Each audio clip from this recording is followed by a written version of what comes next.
Hi, my name is Vanessa Tedesco. Today I come to tell you how abortion has been quietly following me my whole life.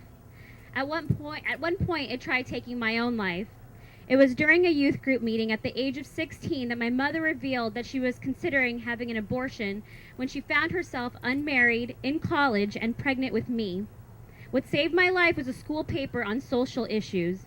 She realized what is done to a baby in an abortion and had a change of heart and mind. Not too much longer, I succumbed to the temptations of young love and found myself 17 and pregnant. To my surprise, I was asked by both my child's grandmothers if I was going to keep the baby. In shock, I said, "Of course." Abortion peered her head for only a short moment, but there she was again, trying to make her way into my life. She couldn't get me the first time. Maybe she could get my baby boy, who I loved so much. She lost. 8 years later, a mother of 5, I found myself sad, alone, faithless, hopeless, unloved, and unappreciated.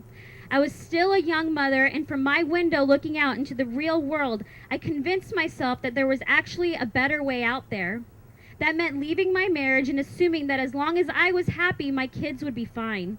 Little did I know, abortion would come slithering her way in and finally accomplishing her goal. Not long after leaving my husband did I find myself in a new relationship.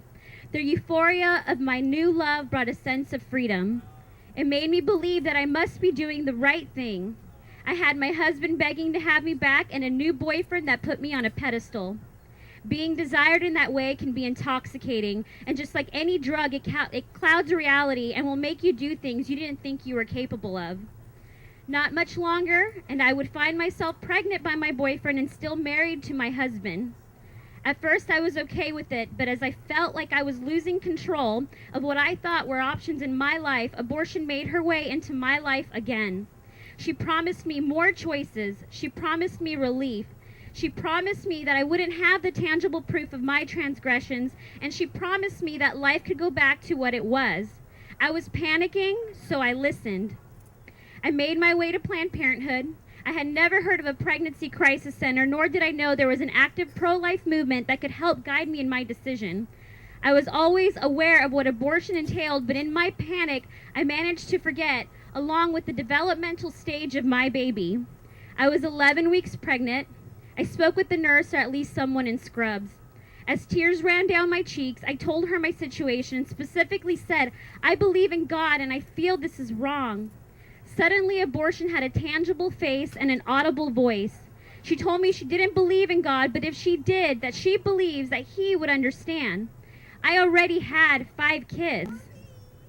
I spoke with another person that explained the procedure, but that is all a blur. While I felt I had no choice, I was hoping to be stopped.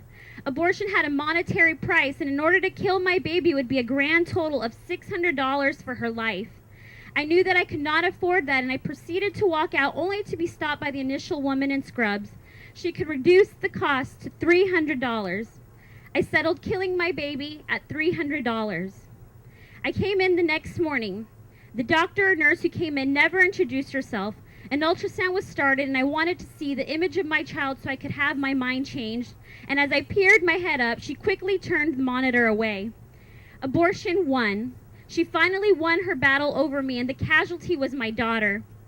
Her promises were empty. My freedom to choose became my shackles. Despair, regret, grief, and wanting to die became the chains I carried with me. My abortion brought me as much relief as the empty water jug quenches thirst.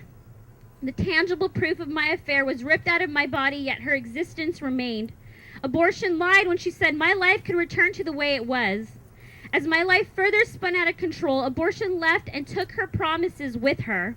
It's been almost 6 years, and not one day goes by that I don't think about what I did to my child, who I hope to meet one day. Healing is a daily process. I have had 3 more children since I met I'm sorry. Have had 3 more children since, and I met with bittersweetness at every ultrasound, especially when I meet the 11-week mark. It is only with the renewed faith and spirit in God that I have come to where I am, and it wasn't by my own doing. Because someone was silent no more, I was able to speak about my loss and regret. Because someone was silent no more, it gave me the courage to stand up against the forces that continue to perpetuate the lie that abortion sings. Because someone was silent no more, I will forever be silent no more.